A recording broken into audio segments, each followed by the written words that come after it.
Here's a pair of the JLab Go Air Pop earbuds. I'm going to show you how to pair and connect these directly to a Samsung TV via Bluetooth. So the first thing we want to do is put these in the pairing mode, okay? So go ahead and take your earbuds out of your case. And if you're not currently paired to a device that's near you, it should automatically go into pairing mode. You'll notice in pairing mode, if one of the earbuds is blinking, blue, white, blue, white, blue, white. I'm not getting anything on here. The reason is because I'm connected to a different device.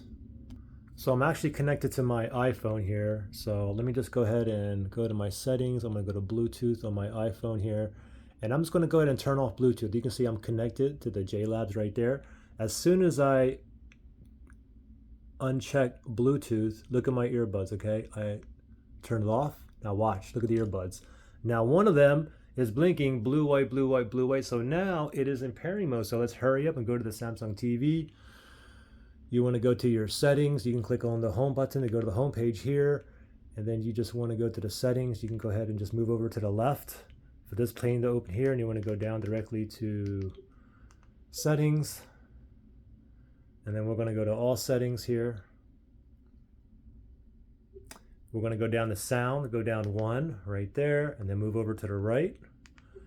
And we're going to go to sound output. Currently it's come out of the TV speakers, but we want it to come out of these.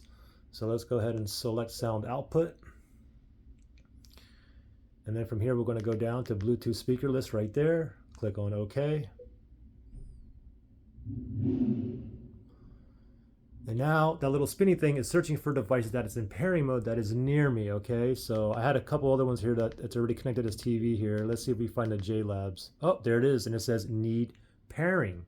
Let's go ahead and select on that. Pair and connect. Give it one moment here, and voila, the JLabs are now connected. Now if I go all the way up, oh, we can see it says connected. So we're connected and ready to go. Now, if you had any kind of issues pairing or connecting, you can always factory reset these. If you need to do that, look in the link below in the description area.